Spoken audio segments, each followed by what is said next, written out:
반갑습니다. 자, 오늘 이제 마지막 시간 됐는데요.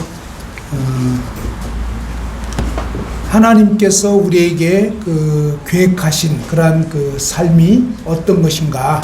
그것은 이제 계속적으로 말씀드렸지만 이 검정색 볼펜 같은 죄인된 우리 인생들이 아무리 애쓰고 몸부림쳐도 스스로는 이 죄에서 벗어날 수가 없다 그랬습니다. 그런데 하나님께서 이제 그 아들을 보내주신 거예요. 그래서 이 빨간색 볼펜은 예수님을 의미한다, 상징한다고 하면 바로 예수 그리스도가 저와 여러분 안에 들어와서 사시는 그런 삶을 하나님 아버지께서는 계획을 하신 거예요.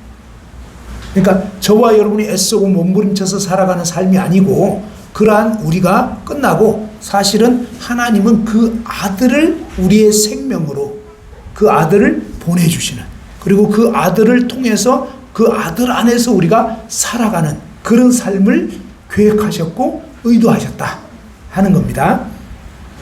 이것은 이제 이 만물 속에도 하나님이 이제 그 원리를, 이치를 보여주셨어요. 보통 이제 겨울 되면 이제 많이 나는 그 과일이 있는데 귤 있잖아요, 귤. 자, 귤이 어떻게 해서 생기는지 혹시 아십니까? 귤이 원래는 귤 아닙니다. 귤나무가 아니고 원래는 무슨 나무냐면 탱자나무. 네, 탱자나무라고 가시가 삐죽삐죽 나오는 그런 시골에는 이 집 울타리로 쓰는 그게 이제 가시나무인데 이 탱자나무인데 탱자라는 열매가 맺힙니다. 근데 이 탱자라는 열매는 귤 비슷하게 생겼지만 먹을 수가 없어요. 그런데 이런 탱자나무가 사실은 뭐냐면 어떻게 귤나무가 되느냐, 이제 이게 문제인데 제가 옛날에 제주도에 갔더니 제주도의 귤농장을 방문했습니다. 그랬더니 이 귤농장의 모습이 이렇게 뿌리가 한 4-5가닥 흙에서부터 올라와 있고요, 귤나무들이. 그 다음에 이렇게 올라오다가 어느 정도 위치에 다 이렇게 뭉툭뭉툭하게 돼 있는 거예요. 그리고 이제 또 자라가지고 귤이 막 맺혀 있는데 농장 아저씨 하시는 말씀이 여러분이 지금 보는 저 나무는 본래 귤나무가 아니었습니다 그러는 거예요. 나는 이제 아니 귤나무가 왜 귤나무가 아니지? 이제 이러고 있는데 그분이 하시는 말씀이 뭐냐면 저 가운데가 뭉툭하잖아요. 그러면서 저 뭉툭한 아랫부분은 토종 가시나무라는 거예요. 근데 가시나무인데 어떻게 귤나무가 됐는가 했더니 가시나무 묘목을 잘라내고요, 자유중국에서 귤 가지를 수입을 해왔답니다. 그렇게 해가지고 뭐냐면 이 탱자나무 잘라내고 거기다가 귤 가지를 접을 붙였다는 거예요, 접을. 그래서 나쁜 나무와 좋은 나무 이렇게 결합을 시켰더니 그때부터 뭐냐면 좋은 열매 맺는, 귤 열매 맺는 귤나무가 됐는데 우리나라 토양과 기후에 적합한 그런 귤 열매를 맺게 됐다는 거예요. 놀라운 사실은요, 감도 그래요. 감도 이 감 먹고 나서 감씨를 땅에 심으면 뭐가 나는지 혹시 아세요? 네, 이 고염이라고 하는 그런 나무로 자랍니다. 그러니까 감씨를 심는다고 감나무가 생기는 게 아니에요. 감씨 심으면 자동적으로 뭐냐면 고염이라고 하는 감처럼 생겼어요. 근데 제 손가락 마디만하게 이렇게 작아요. 이것은 상품 가치도 없어요. 팔지 않아요.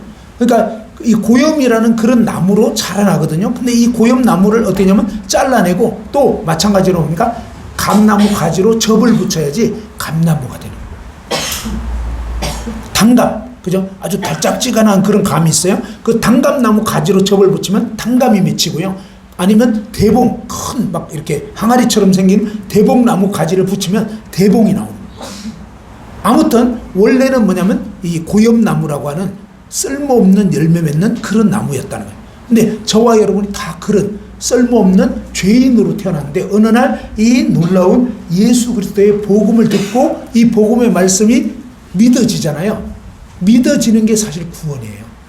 근데 여러분이 말씀으로 거듭난다 그랬잖아요. 이 말씀으로 거듭난다는 게 오해를 하시면 몇 장 몇 절이 있어야만 구원이라고 생각하는데 그렇지 않아요. 어떤 사람은요, 찬송가 듣다가 찬송가 가사가 탁 깨우쳐지는, 믿어져 버립니다. 그때부터는요, 요게 열쇠 같아요. 그래서 그때부터 모든 이 하나님 말씀이 믿어지기 시작하는 거예요.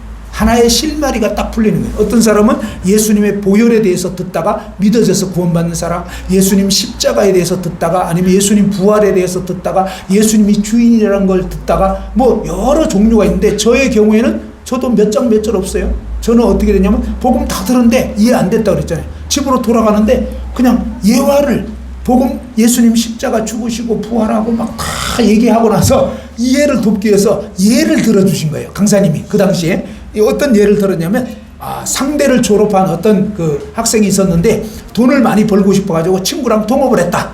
그런데 이제 이 친구한테 은행 대출을 받으러 동업을 했는데, 내 이름으로 대출을 받도록 위임장 써줘가지고 이제 5억을 은행에서 이제 대출을 받아오게 됐단 말이에요.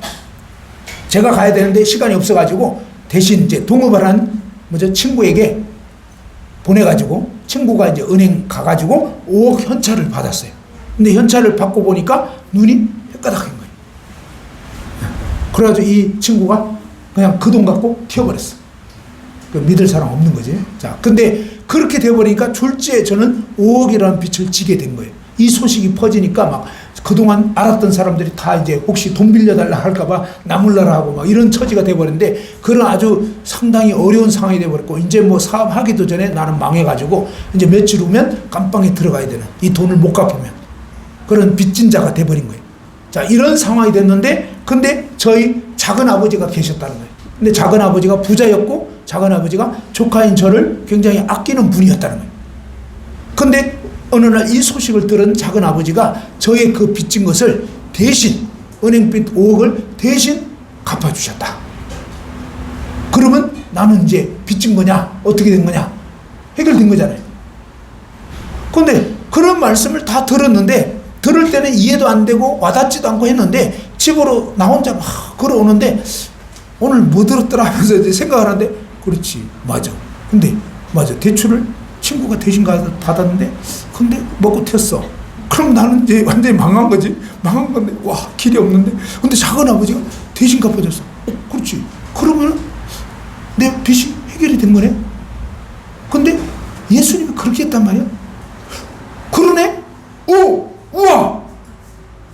그러니까 뭐예요? 몇 장 몇 절 없어요. 그냥 예화가 깨달아진 거예요. 근데 그 예화를 통해서 뭐예요? 복음의 말씀이 믿어졌다 이 말이에요. 됐어요? 그러니까 여러분이 혹시라도 오해하시면 꼭 몇 장 몇 절 있어야 구원이다 그러면 곤란해요. 그 다음에 또 구원파 쪽에서는 몇 날, 몇 월, 며칠, 몇 시, 그게 아니라 정말 이 하나님 말씀이, 예수 그리스도의 이 놀라운 복된 소식이 믿어졌냐 이 말이에요. 믿어진 사람의 특징은 뭐예요? 마음에 그분에 대한 감사가 있는 거예요. 그리고 이 성경 말씀이 얘기했잖아요. 죽은 사람은 창세기 들어도 재미도 없고 이해도 안 되고 마태복음도 그렇고 그랬는데, 근데 어느 때부터 이 말씀이 믿어지는 거예요. 들으면 막 좋아요. 또 듣고 싶어. 반응을 해. 그건 뭐예요? 영이 살아난 거예요.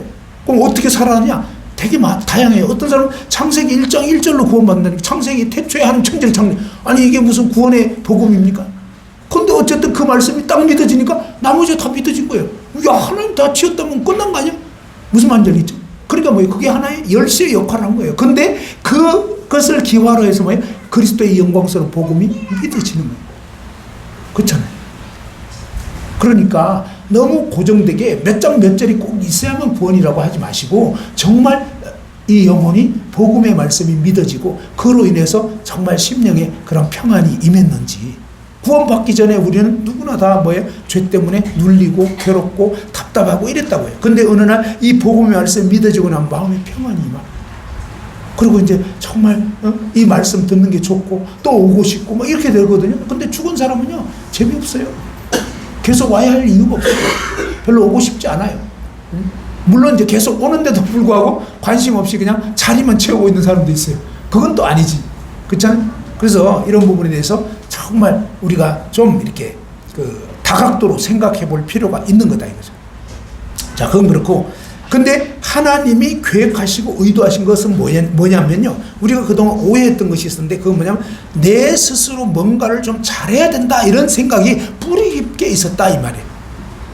그래서 범죄하고 난 아담과 하와는 자기 힘으로 무화과 잎을 엮어가지고 어떻게든지 자기 죄를 수습해 보려고 했지만 그거는 안 된다 이런 얘기예요. 근데 하나님의 계획과 뜻은 뭐냐? 바로 여자의 후손을 보내주시는 건데 그 여자의 후손을 보내주시는 그 약속을 하시고 나서 아담과 하와 앞에서 뭘 하셨느냐? 한번 보죠. 창세기 3장 창세기 일단 3장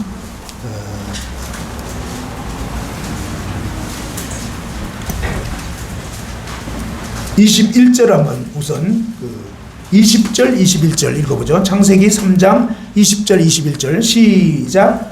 아담이 그의 아내의 이름을 하와라 불렀으니 그는 모든 산자의 어머니가 됨이더라.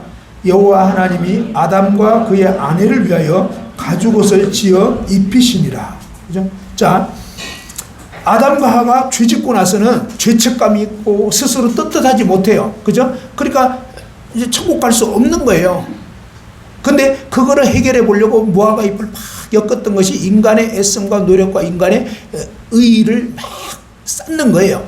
불교에서는 적선, 선을 쌓는 거고 일반적인 종교에서는 다 뭔가 이렇게 착하게 살아야 천국 갈 것 같고 이러는데 그건 거짓말이라는 거예요. 하나님 말씀에는 착하게 살아서 천국 갈 수 있는 존재는 아무도 없다는 거예요. 왜? 모든 사람 죄인이기 때문에. 안 된다는 거예요. 그러면 어떻게 되느냐?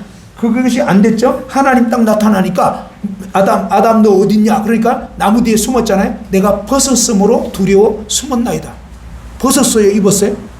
사실은 아담과 하와가 무화과 잎으로 치마를 해가지고 지금 입었어요. 근데 뭐예요? 하나님 딱 물어보니까 벗었다 그랬어요? 입었다 그랬어요? 그게 뭐냐? 입으나 말한 거예요. 종교적으로 아무리 내가 권사고 장로고 집사고 목사고 수녀고 신부고 소용없어요. 하나님 딱 쓰면요 인간은 뭐 끝나는 거예요. 너무 거룩하시고 너무 엄미하시기 때문에 아무도 그 하나님 앞에 피할 수가 없는 거예요. 근데 이런 도저히 어떻게 할 수 없는 인간에게 하나님이 약속을 하시고, 무슨 약속? 하나님이 일방적으로 약속한 거예요. 그것도 우리가 뭐 어떻게 해달라고 한 게 아니에요. 이미 우리는 사고 다 쳤는데 하나님이 알아서 수습을 다 하신다 이 말이에요. 그러면서 뭡니까? 하나님이 여자의 후손을 보내주겠다는 거예요. 이게 뭐예요? 구약 성경이에요. 구약 옛날 약속이에요. 옛날에 하나님이 메시아를 보내주겠다. 신약은 뭐예요? 그 메시아가 오셨다. 새로운 약속. 성경 전체가요 바로 예수님에 대한 이야기인 거예요 사실. 그래서 하나님은 우리에게 기대하는 게 아니고 내 아들을 의지해라. 내 아들이 해답이다. 내 아들이 시작이고 과정이고 끝이다. 사실 신앙생활은요 예수 그리스도를 믿고 의지하는 거 그게 전부예요. 전부. 시작도 그거 중간도 마지막도. 그죠? 나의 갈 길 다거도록 예수 인도하셨네. 그렇죠? 나의 갈 길 다거도록 예수님만 믿고 의지하는 거. 그런데 여기서 이제 하나님이 아담과 하와에게 여자의 후손을 보내주시겠다고 그랬잖아요. 그 여자의 후손이 뭐냐면 사탄의 머리를 깨버리고 너희를 죄에서 구원해 주겠다는 그런 약속이란 말이에요. 그 과정에서 발꿈치를 상하게 된다고. 결국 십자가 예수님 못 박히는 그거를 미리 예고를 해준 거예요. 그러니까 하나님 처음부터 계획을 갖고 있는 거예요. 다 그렇게 했거든. 자, 그러면서 하나님이 뭐냐면 약속하신 것이 여자의 후손을 통해서 메시아가 오신다는 약속을 했기 때문에 아담과 하와가 이 말씀을 들었을 때 아담과 하와가 이제는 믿을 것 같아요? 안 믿을 것 같아요? 무슨 얘기냐면 처음에 이거 먹으면 반드시 죽는다 그랬을 때는 진짜로 믿었겠어요? 진짜로는 좀 덜 믿었겠어요? 그러니까 먹었다는 건 뭐예요? 진짜로 안 믿었다는 거예요. 덜 믿었다는 거예요. 알겠죠? 근데 먹어보니까 사탄의 말대로 된 게 아니라 사탄은 하나님 같이 된다 그랬고 안 죽는다 그래요. 그게 아니라 하나님 같이가 아니라 이제 완전히 막 하나님 너무 두렵고 완전히 사고 터져버렸어. 이제는 아닌 거 알았어요. 야 이거 새빨간 거짓말에 속은 거예요. 여러분이 뭐예요?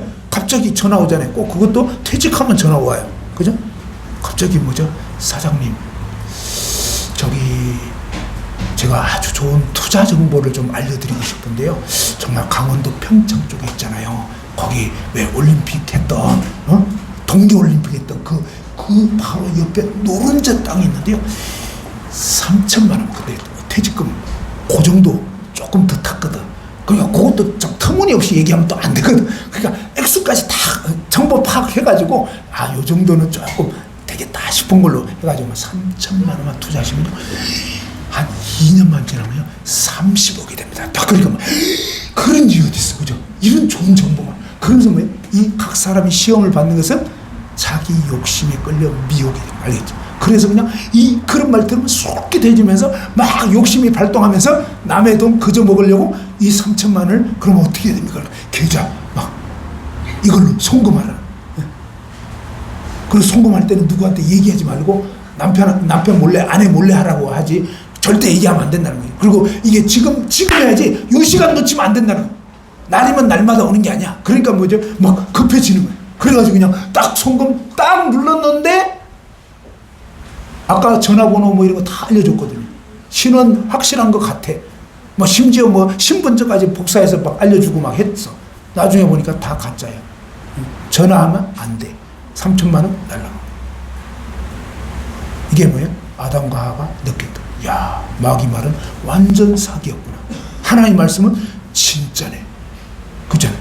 근데 이제 하나님이 여자의 후손에 대한 약속을 했을 때 아담과 하와가 이제는 믿을 것 같아요? 안 믿을 것 같아요? 네?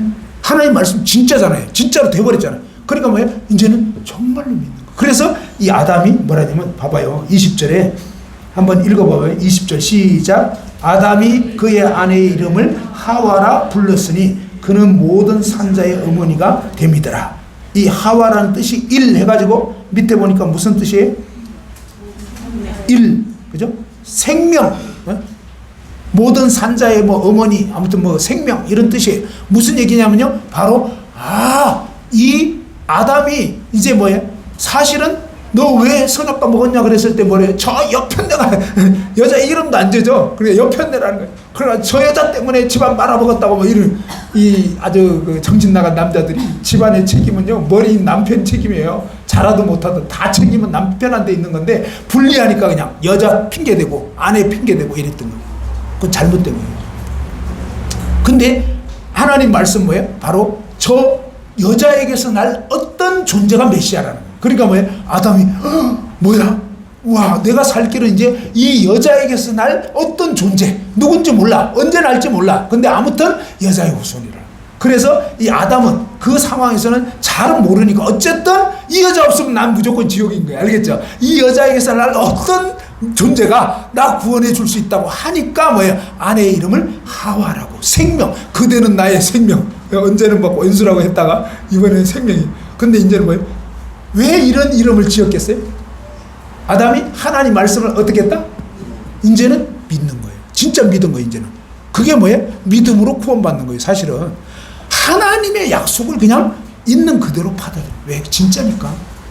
아담이 이렇게 믿음의 그 고백을 딱 하고 났을 때 하나님이 아담과 하와가 보는 앞에서 어떠냐? 이제 아담과 하와는요 뼈저리게 느끼고 하나님의 말씀 진짜라는 걸 누구보다도 이제는 믿을 수밖에 없는 상황이 된 거죠. 그랬을 때 하나님이 그들이 보는 앞에서 어떠냐면 바로 흠없는 짐승을 죽였는데 이 짐승이 무엇일까? 4장에 가보면 짐작이 돼요. 왜? 가인과 아벨에서 아벨의 제사를 뭐예요? 뭘로 드렸죠?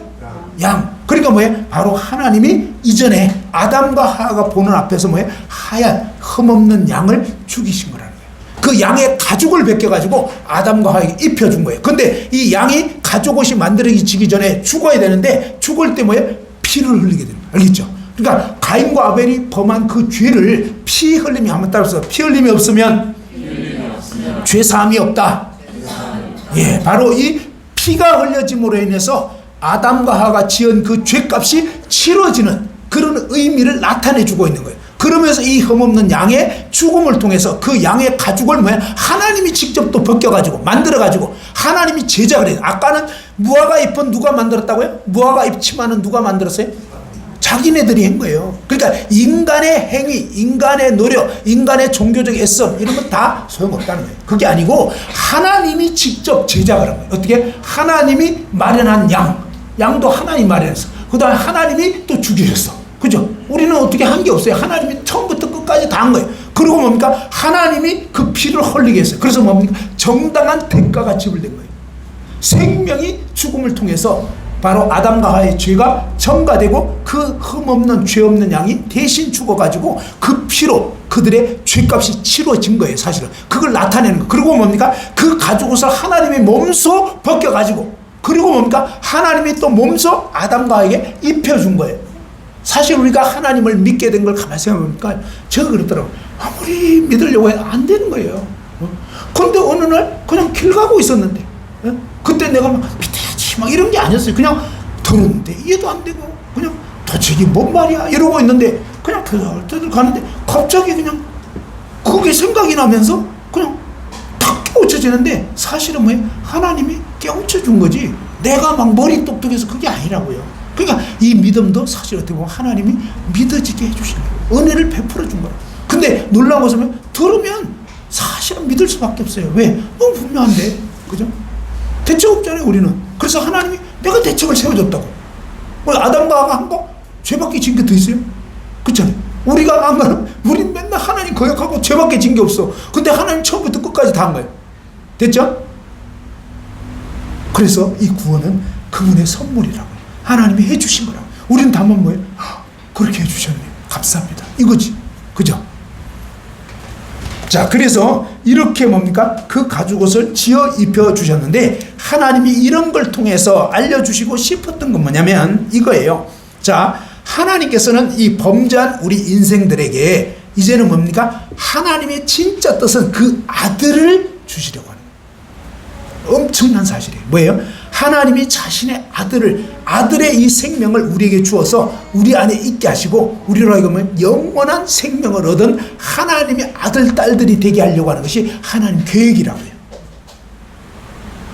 그러니까 단지 죄만 해결해주고 네가 알아서 살아라 이거 아니에요. 그게 아니고 처음부터 끝까지 뭐예요? 우리 신앙은 예수 그리스도인 거예요. 살아도 예수님, 죽어도 예수님, 그냥 예수님이 나의 전부. 됐죠? 요렇게 살게 하시려고. 그래서 이 신앙생활을 어떻게 보면 굉장히 쉬운 거예요. 어떻게 보면. 왜? 예수님만 의지하면 되니까. 어떤 어려움이 와도 무조건 예수님. 그죠? 누가 띵동 그러면 예수님 좀 누가 온 것 같거든요. 좀 봐주실래요? 그러면 예수님이 문 딱 열었는데 사탄이 나한테 태클 걸려고 우리 집에 지금 뭔가를 지금 폭발물을 배달하려고 온 거예요.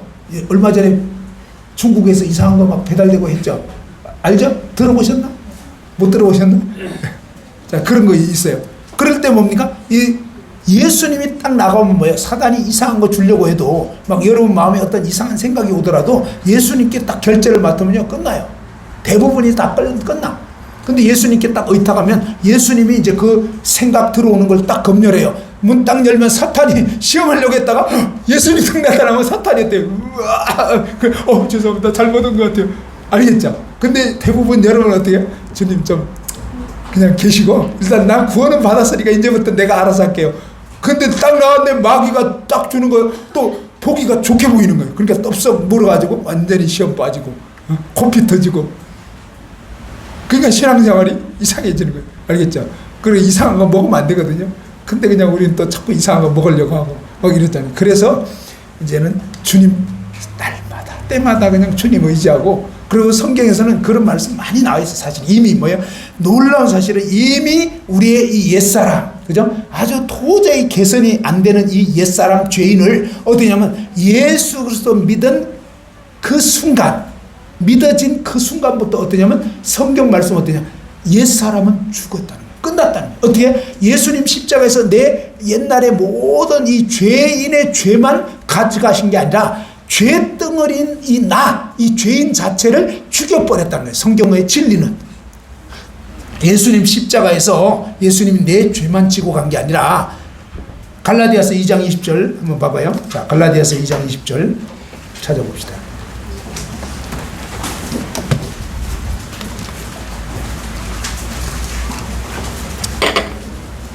자, 다 같이 한번 읽어보죠. 갈라디아서 2장 20절 시작. 내가 그리스도와 함께 십자가에 못 박혔나니 그런즉 이제는 내가 사는 것이 아니요 오직 내 안에 그리스도께서 사시는 것이라. 이제 내가 육체 가운데 사는 것은 나를 사랑하사 나를 위하여 자기 자신을 버리신 하나님의 아들을 믿는 믿음 안에서 사는 것이라. 그죠?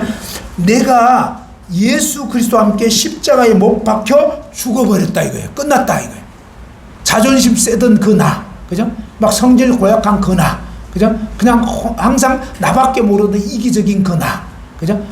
성질 부리던 그 나, 이 내 옛사람이 예수님과 함께 십자가에 못 박혀 죽었다. 그런즉 이제는 내가 사는 것이 아니고 옛날의 죄인인 내가 사는 게 아니고 오직 내 안에 예수 그리스도께서 사시는 것이다. 예수님 믿은 사람은 예수님이 내 안에 들어와 버린 거예요. 사실은 이 말씀이 믿어진 순간 예수님이 내 안에 들어온 거예요. 사실 영접 기도로 해야 들어오는 게 아니에요. 어떤 사람은 영접 기도 해도 안 들어와. 근데 어떤 사람은요, 말씀 듣다가 믿어져 버려. 그날 예수님이 들어온 거예요. 저는 집으로 돌아가는 그 길에서 예화가 딱 깨우쳐지면서 예화가 복음으로 딱 연결됐잖아요. 예수님 그렇게 해주셨구나. 그때부터 제 마음에 막 물밀떡, 그죠? 주 예수 내 맘에 들어와 계신 후 변하여 새 사람 되고, 그죠? 주 예수 내 맘에 들어와 새 사람 되고 변하여 이제는 새 사람 되고, 물밀던 내 맘에 기쁨이 넘치면 주 예수 내 맘에 오심. 그죠? 그러니까 그 예수님 말씀이 믿어지고 나니까 무겁던 그 죄짐이 벗겨지고 마음에 평안이 임한 거예요. 참빛을 얻게 된 거예요. 그러니까 이런 일들이 그전에는 안 그랬는데 그 이후에 그렇게 된 거예요. 그게 뭐예요? 구원받은 시점이라고요. 사실은 어쨌든 적어도 뭐예요? 깜깜한 어둠이었고 뭔가 답답했고 뭔가 이해도 안 되고 알지도 못하고 이랬는데 어느 순간 내 마음이 열려졌고 그때부터는 말씀이 믿어지고 다 받아들여지고, 그 전까지는 영이 죽어있기 때문에 안 돼요. 근데 그날 이후는 신기하게 뭐예요? 주님께서 우리 마음을 열어주신 거예요. 그래서 아까 말씀드린 것처럼 창세기 1장 1절로 구원받았다. 이것은 어떤 의미에서 뭐예요? 창세기 1장 1절이 진짜 하나님의 말씀으로 딱 믿어져 버리니까 나머지가 뭐예요? 다 믿어져 버리니까. 그래서 그 사람은 뭐예요? 이미 하나님 말씀이 들어와 버린 거예요. 사실은. 그러면서 그러니까 예수님의 이 십자가 보혈에 대한 말씀 들으면 그냥 그대로 아멘, 아멘 다 되는 거예요.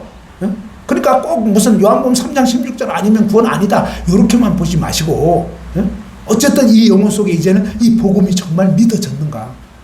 그래서 그걸로 인해서 참된 마음의 평안이 있는가? 이제 말씀이 반응되고 주님을 사랑하게 되고 그 주님의 은혜에 대해서 감사하는 마음이 생겼나? 이걸 보시라 이거예요. 그래서 그런 시점 전후가 이제 있는 거죠. 아무튼 이렇게 됐는데, 그렇게 됐을 때 하나님께서는 어떻게 하셨냐면, 하나님께서는요 바로 저와 여러분을 예수 그리스도 안에서, 아까 오전 시간에 뭡니까? 우리 모두의 죄악을 그에게 담당시키셨다 했는데, 그것은요 진리의 어떤 절반이에요. 그 다음에 뭡니까? 이 십자가 복음의 후반은 뭐냐면 바로 그 그리스도와 함께 하나님께서는 저와 여러분을, 죄인인 저와 여러분을 못 박아 죽여버렸다는 거예요. 우리의 죄만 지고 가신 게 아니라 예수님은 죄인인 나까지 포함해서 하나님 아버지께서는 저와 여러분을 처형시켜버린 거, 끝내버렸어요. 그리고 뭡니까? 함께 장례 치른 거예요. 이게 뭐냐? 침례예요. 침례.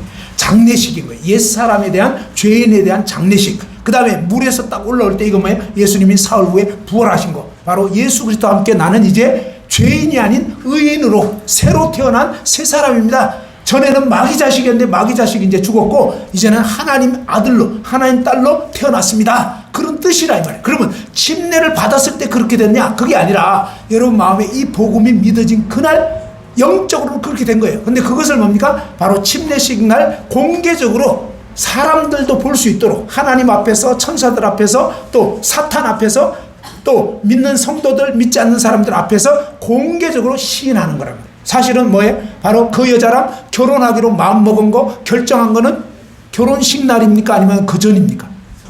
예, 그 전이에요. 그 전인데 다른 사람 모르는 거예요. 그래서 뭡니까? 결혼식 해야 돼. 그래야지 알지. 안 그러면 계속 또 찝적일 수 있다고 해요. 근데 결혼식 딱 해보면 오, 끝났네. 이제 저 여자는 임자가 있네. 그죠? 저 남자는 임자 있네. 이거잖아요. 그러니까 사탄도 오, 이제 끝났네. 이게 돼요.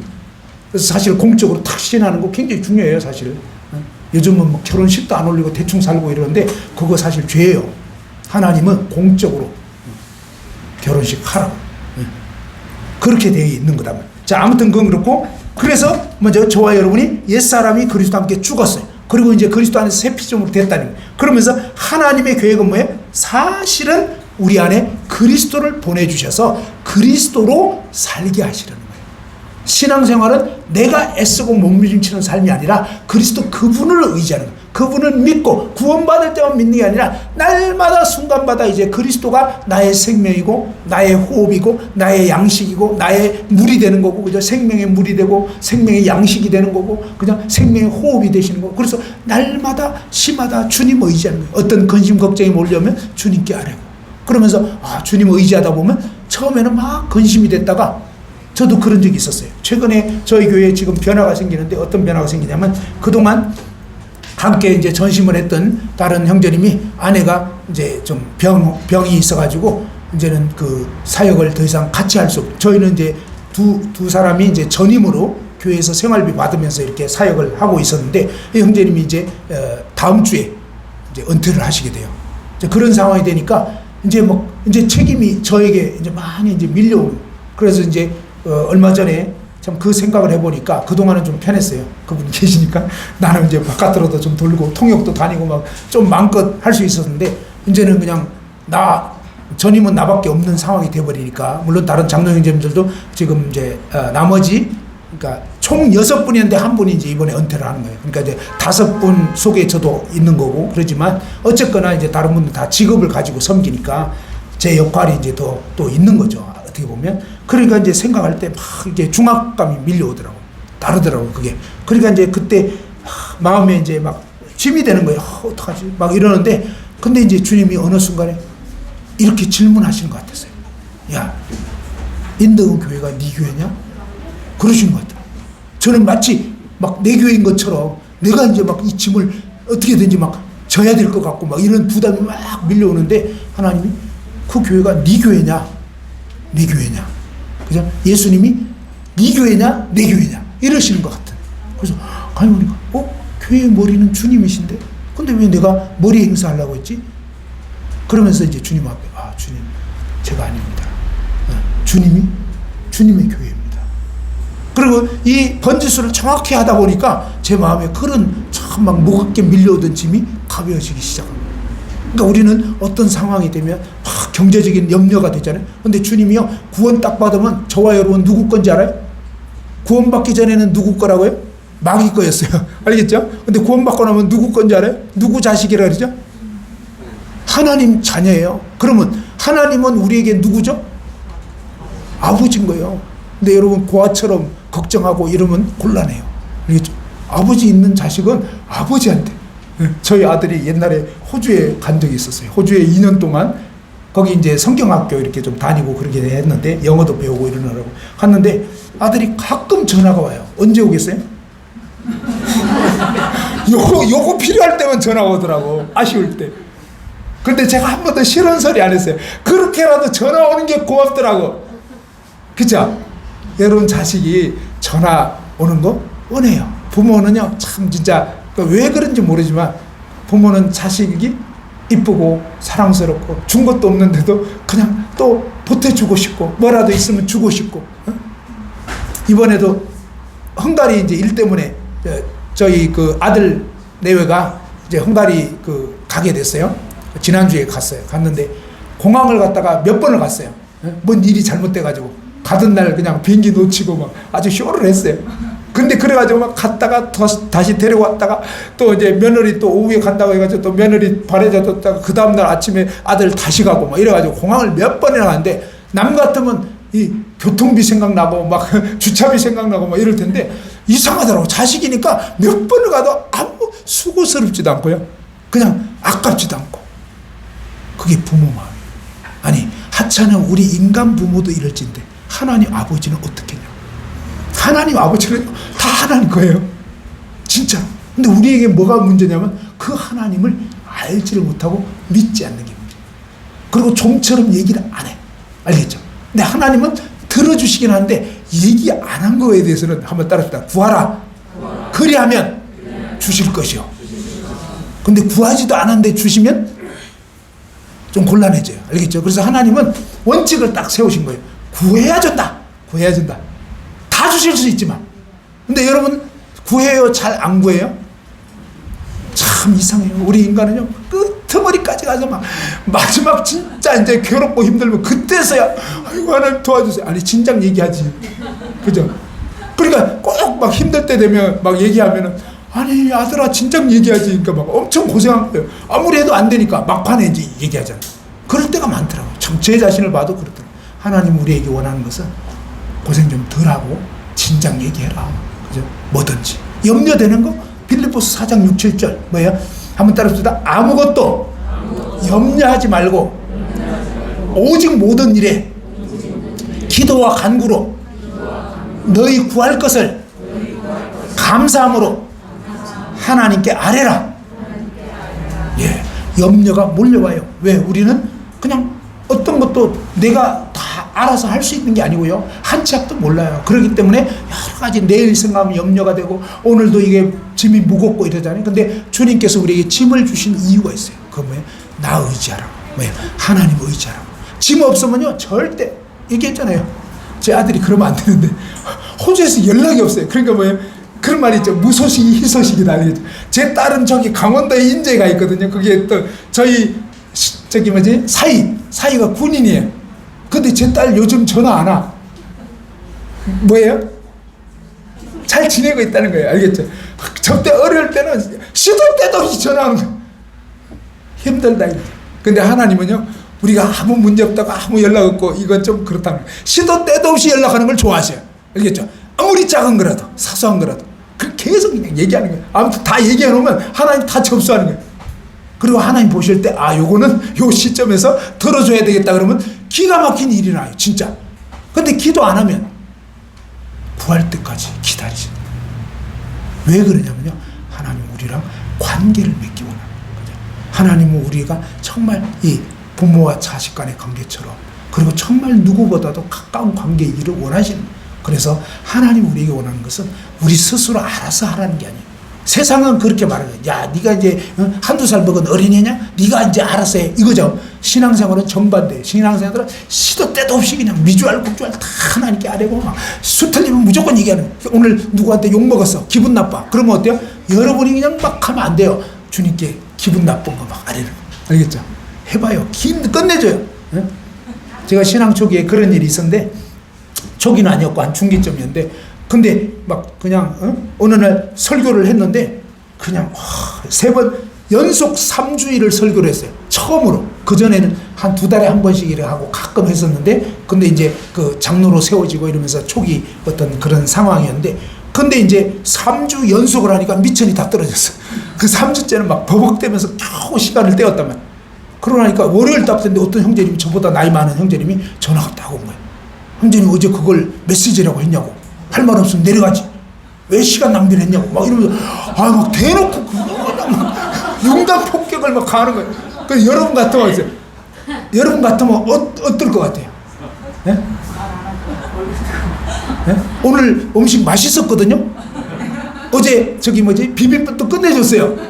근데, 아니, 진짜는 그거예요. 사실은 그건데, 근데 가끔요, 여러분, 사람들이 얘기하는 건 다 자기 상태를 따라서 얘기한다는 거 아셔야 돼요. 그날따라 지금 밥 많이 먹었거든.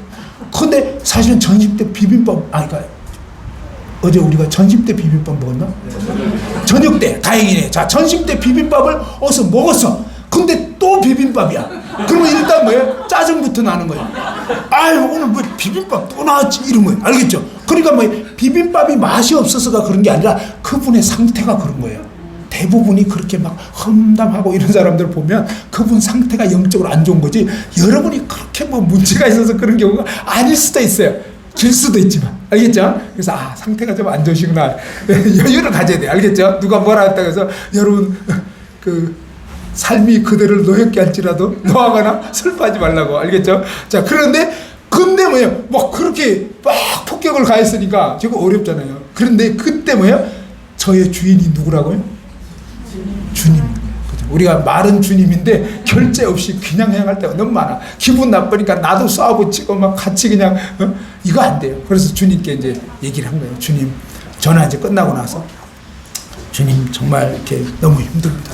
근데 그 형제님이 딱 비교를 한 거란 말이에요. 암흑의 메시지는 진짜 좋은데 장인재님 메시지는 파이라고 막 이러고, 대놓고 그렇게 또 얘기를 해요. 속으로 그렇게 얘기를 생각은 하지만 그 사람이 천차만별이에요. 그냥 그래가지고 막 이분은요 완전 직설법이에요. 직구 막 날리는 이런 스타일이라고요. 사람이 원래. 그래가지고 막 대놓고 얘기를 해버리니까 제가 얼마나 힘들었겠어요. 근데 이제 그래가지고 주님께 얘기했죠. 주님, 암흑의 형제의 메시지는 진짜 좋은데 저는 정말 파이라고 하네요. 주님 어떻게 생각하십니까? 그러니까 보고를 올려요. 보고. 알겠죠? 사장님 결제를 올려야지 직원 주제에 막 사인하고 이러면 안 돼요. 우리는 그냥 사인 권한 없어. 알겠죠? 내 인생의 주인은 내가 아니고 이제 예수님인 거예요. 핏값으로 사셨어. 그냥 하나님 우리를 지으셨어. 그래서 우리는 그분 것이라고. 그래서 내 기분 감정대로 살 사람이 아닌 거예요. 기분 나쁠 수 있지만 이제 최종 결정은 그분께 있는 거예요. 그래서 그분께 아랬죠. 그랬더니 주님이 그거 맞는 말 아니야? 딱 이러시는 것 같아요. 네? 그게 맞다고요? 난 생각이 안 되는. 근데 주님이 딱 뭐라고, 내가 하도 말귀를 못 알아니까 얘기를 딱 해주시는 거예요. 비교당했던 그분은 진작 시리즈 메시지도 하시고 막 이런 분이에요. 알겠죠? 좀 이해됐죠? 베테랑이라고요. 근데 저는요, 완전히 초보 운전, 왕초보, 죄송합니다, 막 이런 거 있잖아요. 그러니까 막 시내에 나가서 벌벌 떠는 것처럼 연속 메시지 처음으로 이제 3주 연속하다 보니까 미천 다 떨어졌으니까 발발발 기면서 했다 이거요. 그러니까 주님이 생각나게 하면서, 그래, 너 생각해봐. 운전 10년 한 사람이 잘하겠어. 오늘 초보 운전해가지고 시내 나간 사람 잘하겠어. 그거에 당연히 10년 한 사람이 잘하죠. 그래, 그 비교당했던 그 형제는 진짜부터 메시지 했으니까 잘하는 거고, 너는 이제 초짜니까 잘 못하는 게 맞는 거 아니야? 그러니까 들어보니까 맞더라고요. 저는 아닌 줄 알았거든. 그 맞으니까 갑자기 할 말이 없어. 근데 그 다음에 기분 나빴잖아요. 나도 힘들게 했는데 그냥 자기 수고했다고 막 이런 말 듣기를 원하잖아요. 근데 그냥 직불을 날려버렸으니까 근데 주님, 아니 그 형제님 그렇게 막 혹독하게 얘기했는데 제가 앞으로 그 형제님 딱 이렇게 못 본 척하고 막 째려보고 이럴까요? 아니면 어떻게 해야 될까요? 딱 그랬는데 한번 따라서 원수 같은 그 형제 사랑해라. 네. 우리가 주님께 나아가면요, 상대방이 어떻게 하든지 그 문제될 게 없어요. 주님의 음성을 듣고 주님이 뭐라고 하시는지, 그러면 평안해져요. 그리고 용서도 하게 되고, 그죠? 그 다음에 뭐예요? 원수를 사랑하라고요. 여러분, 그냥 뭐 이렇게 째려만 안 보면 괜찮지, 아니에요. 사랑하라고요. 알겠죠? 네. 그 원수 같은 형제자매님들을 사랑하고, 그죠? 원수 같은 이웃들 사랑하고, 사랑하면요 놀라운 일이 일어나요. 역사가 일어나요. 오늘날 왜 세상이 안 뒤집어지냐면 우리 믿는 그리스도인들이 그리스도처럼 그렇게 사랑의 삶을 안 살기 때문이에요. 군대에서 어떤 신참이, 예수 믿는, 진짜 믿는 거듭난 그리스도인이 자대에 딱 배치를 받았는데 첫날 이제 딱 취침 시간이 됐어요. 그래가지고 이제 잠자리에 딱 들었는데 이 신참이 주님 침상에서 딱 주님께 기도하면서 군생활을 의탁하는 기도를 하고 있었다. 근데 엄청 무실론 어떤 고참이 있었는데 그냥 딱 잘라고 보니까 이 친구가 무릎을 딱 꿇고 기도하고 있는데, 오늘 처음 지금 우리 부대에 왔는데, 근데 이 친구는 하나님 너무 싫고 예수쟁이 꼴도 보기 싫고 막 너무 기분이 안 좋아. 뭔 이유인지 몰라도. 그래가지고 뭐냐면 그 기도하고 있는데 그냥 군합발을 그대로 던져버린 거예요. 그러니까 막 한 방 맞았어. 그러니까 기도하다가 영문을 모르고 막 맞았잖아요. 어?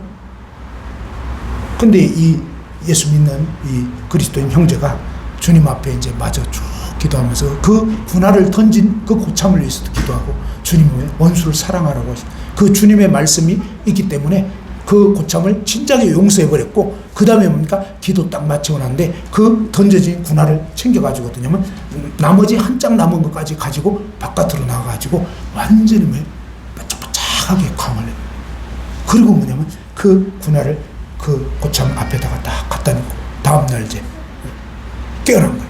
고참이 이제 일어나서 생각해보니까 어제 분명히 자기 전에 자기가 분화를 던진 기억은 나는데 그 다음에 어떻게 됐나 모르겠는 거예요. 잠에 떨어졌으니까. 근데 보니까 자기 아래에 바짝바짝하게 신발이 분화가 딱 껴져 있다. 어떻겠어요?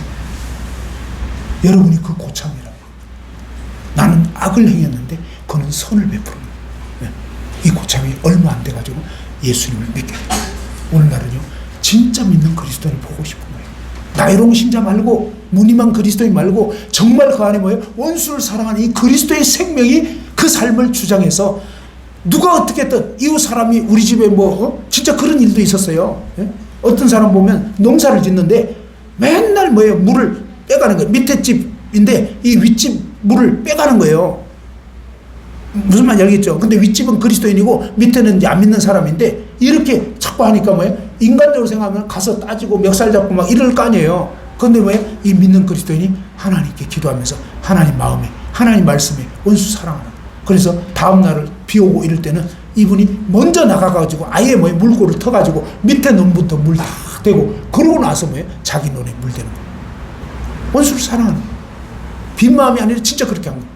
그러니까 어때요? 이 안 믿는 이 사람이 그렇게 악하게 했었는데 그런 모습을 보고 막 감동을 먹는 거예요. 이상한 거예요. 이럴 수가 없는 거예요. 저와 여러분 모두가 우리가 그렇게 살아야 됩니다. 바로 그리스도가 내 안에 사시는 그 삶. 그렇죠? 주님의 은혜로 그때 저에게 그렇게 악담했던 그 형제님, 그죠?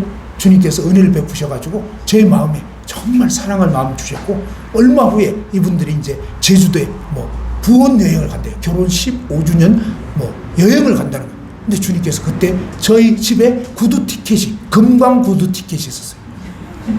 이건 비싼 거예요. 알겠죠? 참고로 구두 사고 한 2, 3만 원 남는 거예요. 엘칸토는 보태야 되는 거예요. 선물을 해도요, 남는 거를 선물하세요. 알겠죠?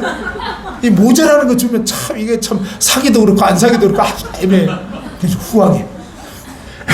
근데 하나님이 제 마음에 그 티켓을, 그 다음에 케이크까지 마련해가지고, 뭐 그런 생각도 주시는 거예요. 이게 제가 한 게 아니에요. 하나님이 그런 마음을 주신 거죠. 그래서 케이크 사가지고 건강구두 티켓 넣고, 그 다음에 카드까지 탁 써가지고, 아, 형제님, 이번에 결혼 15주년 여행 간다는 소식 들었어요. 정말 두 분 아주 좋은 시간 보내시고요. 근데 그 며칠 전에 딱 보니까 그 자매님 구두가 헤어진 거예요. 신발이 다 닳았어. 그래가지고 뭐냐면, 아, 자매님 구두도 사주시고요. 그리고 몇 월 며칠 아무개.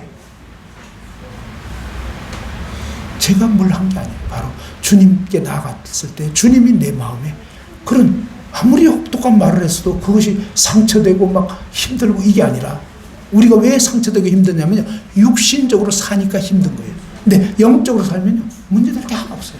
그리고 아, 저분 상태가 안 좋아서 그렇구나, 기도해 주겠다. 그 다음에 또 뭐예요? 주님, 내가 얼마나 많은 죄를 용서해 주시냐, 나도 용서하는 거예요. 그 다음에 뭐예요? 용서로 끝나는 게 아니에요. 왜? 사랑하라는 거예요. 그래서 뭡니까? 정말 오히려, 아, 왜 그런 얘기를 했을까? 그죠? 그걸 살피게 되고, 어떤 필요를 살피게 되고, 이러면서 오히려 뭐예요? 선을 베푸는 거예요. 그런 삶을 살게 되면, 그런 그리스도가 내 안에 사는 삶을 매일매일 살아가기 시작하면요, 우리 주변에서 놀라운 뭐예요?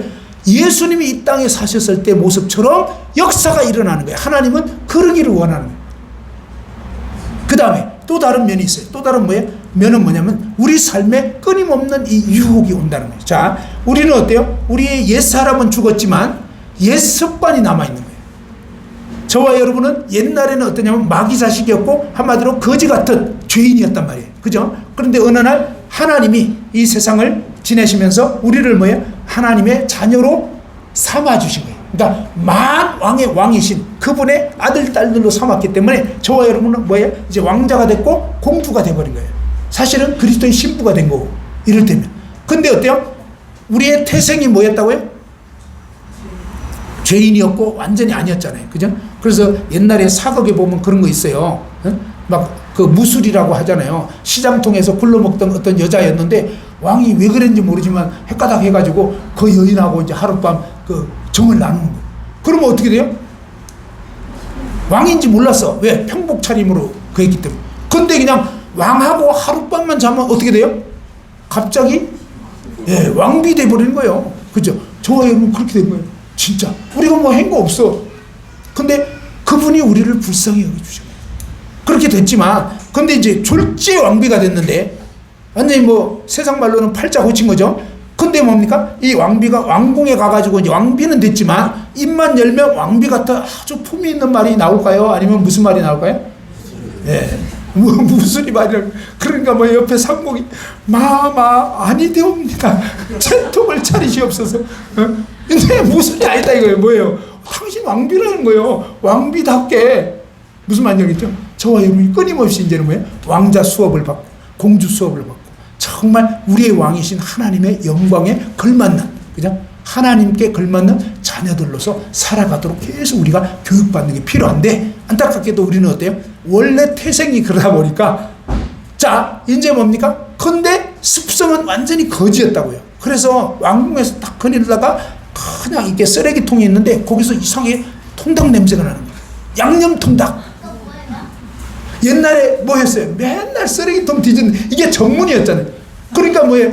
그냥 이 기가 막힌 감각이 살아나면서 뭐예요? 야, 냄새가 솔솔 나는데, 저지좀 같아. 그러니까 딱 열어봤는데, 양념통닭이요, 옛날에는 거의 뼈다귀고 살점은 거의 숨어서 조금 있을랑 말랑, 그것도 감지덕진데, 지금 보니까 정반대게 순 살점이고, 살점 한 점 딱 떨어져 나가고 나머지 통으로 있는 거예요.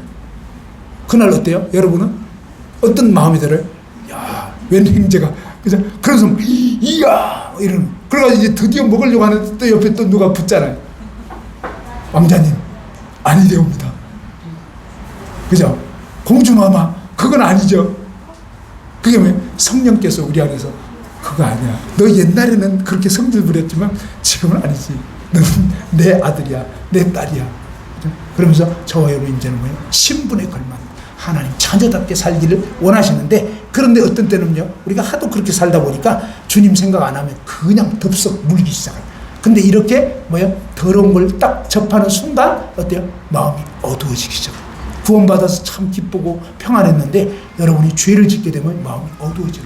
그래서 하나님은 어떻게냐? 요한일서 1장 9절, 요한일서 1장 9절, 만일 우리가 우리 죄를 자백하면 저는 미쁘시고 오로서 우리 죄를 사시고 모든 불의에서 우리를 깨끗게 하실 거예요. 그래서 우리가 죄를 지으면 안 되지만 죄를 짓게 됐을 때는 즉시로 하나님께 하나님 잘못했습니다.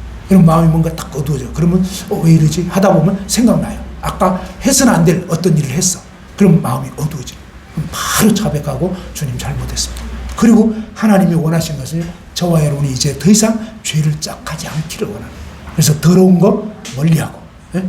예를 들면 예전에 음란물을 즐겼다면 음란물 이제는 보지 말고, 그죠? 드라마에 푹 빠져서 살았다면 이제 드라마 끊고, 그러면서 뭡니까? 그런 어떤 것들이 우리의 삶을 계속 좀먹는 게 있어요. 제가 몇 달 전에 페이스북 그 어플이 있었는데, 근데 이 페이스북에 뭘 보려고 딱 키는데 이상하더라고요. 페이스북이 뜨기만 하면 막 벌거벗은 여자들이 나타나는 거예요. 요즘은요, 아주 이게 시도 때도 없어요. 알겠죠? 근데 이제 그런 게 자꾸 나타나니까 아주 이게 힘들더라고요. 네?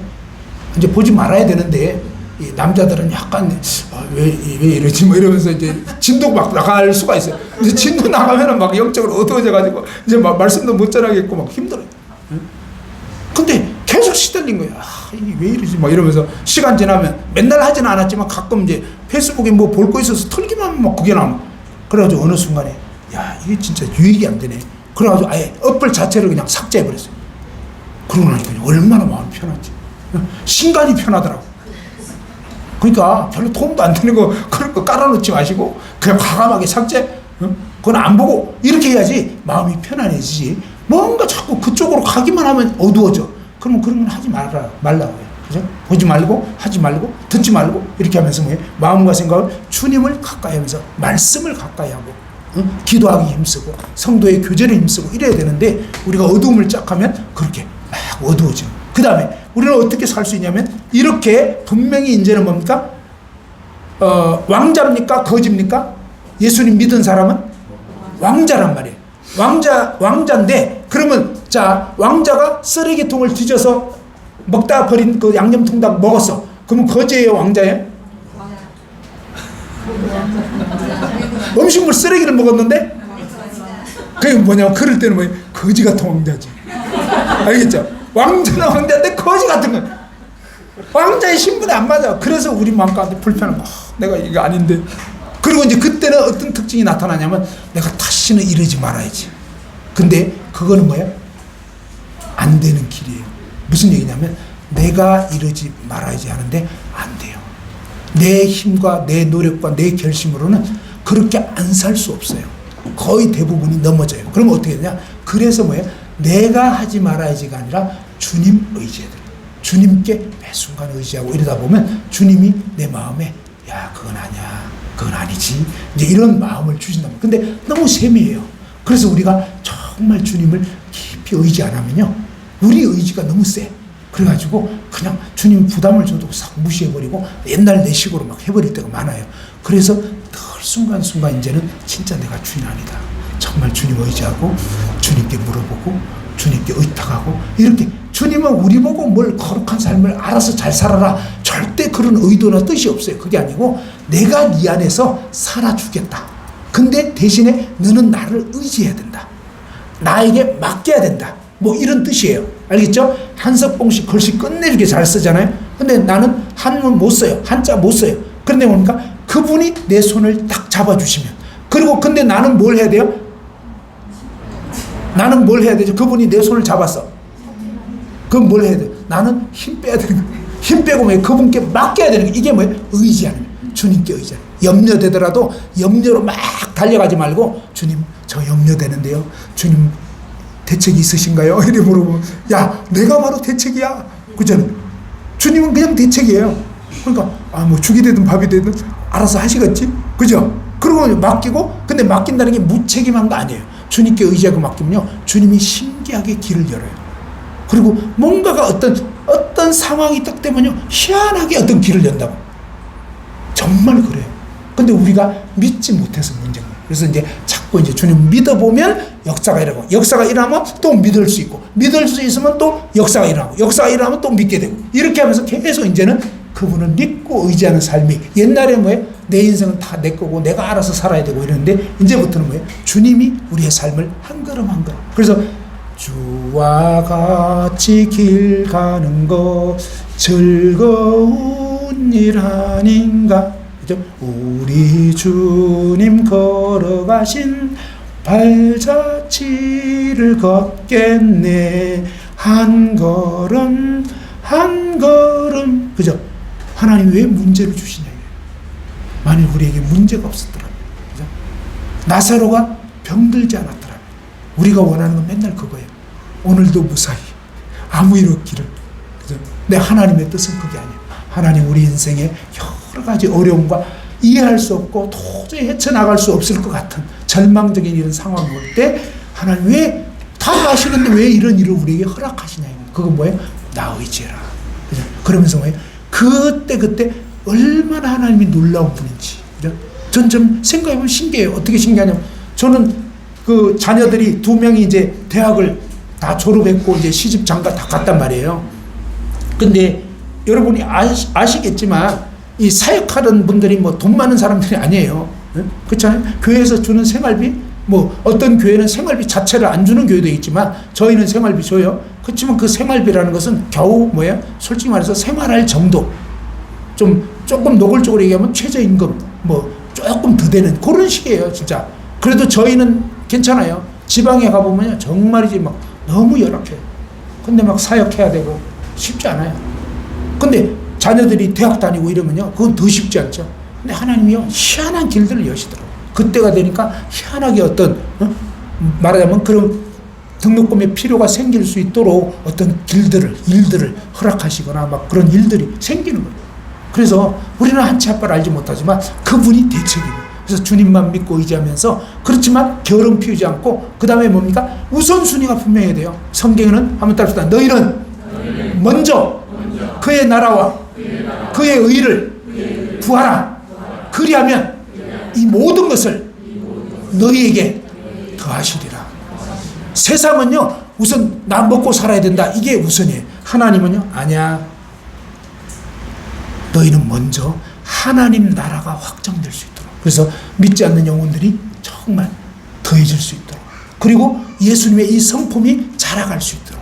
그리고 사실은 또 성경적인 순서로 보면요, 사실은 뭐예요? 저와 여러분 안에서 이 예수님의 성품, 원수까지도 사랑하고 주님의 마음을 품고 이 믿는 성도들을 대하고 믿지 않는 영혼들을 대하고, 그죠? 그 다음에 뭡니까? 안 믿는 영혼들을 위해서 기도하면서 그들을 인도할 수 있도록. 그래서 내 삶의 최우선순위는 직장을 다니든 사업을 하든 무엇을 하든 뭐예요? 이 주님의 몸된 교회를 생각하고 하나님 나라가 확장될 수 있도록 여기에 포인트를 둬야 돼요. 돈을 왜 버냐고요? 저희 교회는 상당히 많은 분들이요, 10분의 2 정도를 헌금해요. 그뿐만 아니에요. 그 다음에 또 성도들 섬기고 막 이러니까 10분의 3 막 이런 식으로 수입의 10분의 2, 3 이렇게 주님 일을 위해서 드린다고요. 누가 드리는지 모르지만 이제 그런 시스템으로 하고 있어요. 그래서 선교도 하고 여러 가지 일들을 하고 있거든요. 그러니까 우리가 주님 섬긴 것만 남는 거예요. 사실은 우리가 이 땅에서 왜 살아야 되나, 잘 먹고 잘 살기 위해서 사는 게 아니죠. 우리는 우리의 이 모든 것을 다 바쳐서 하나님 영광을 위해서 살아가면요, 굉장히 기쁘고 복된 거예요. 그리고 우리를 통해서 천하보다 귀한 영혼들이 더해진다면 그것보다 더 복된 일이 어디 있겠냐고. 근데 우리가 주님 닮은 삶을 살 때 그 향기가 드러나게 돼야 사람들이 느끼게 되는 거예요. 그죠? 그러면서 나도 저 사람들처럼 되고 싶다, 이런 마음이 들고 그런 삶을 살 수 있는 거예요. 자, 아무튼 그래서 이 사소하게 걸리는 죄는 빨리 주님께 자백하고, 혹시 여러분이 상태 안 좋아서 상대방에게 딱 이렇게 표출해서 아주 뾰족한 말로 상처를 입혔다, 그건 사과를 해야 되는 거예요. 알겠죠? 피해를 입힌 것은 사과를 해야 되는 거고, 정확하게 갚는 게 필요해요. 그러나 여러분 마음속으로 품은 거 있어요. 마음속으로만 어떤 죄를 지었어. 그러면 그건 하나님께 자백하면 돼요. 그 상대방한테 제가 형제님 미워했습니다 이런 말 고백하지 마세요. 그러면 멀쩡하게 그 형제님 생각도 안 했는데 뭐 날 미워했어 그러면서 그때부터 더 어려워져요. 알겠죠? 그래서 마음으로 지은 죄는 하나님께만 얘기하면 돼요. 알겠죠? 하나님께 자백하면 돼요. 근데 상대에게 순간적으로 막 팍 쏘아붙였어. 그거는 사과해야 돼요. 넘어가면 안 되고 하나님께 먼저 자백하고 상대 형제님에게도 형제님 아까 제가 그렇게 팍 뾰족한 말 한 거 진짜 죄송하다고 용서해달라고. 그죠? 이렇게 서로 사과하고 서로 용서해주고 이런 게 굉장히 중요합니다. 자, 그렇게 살아가면 하나님이 기뻐하시는 거고 영광을 받으시는 겁니다. 모임에서 이제 그 외에 필요한 거는 계속 이제 배워가시면 될 겁니다. 자, 오늘은 이 정도로 하고 마치겠습니다.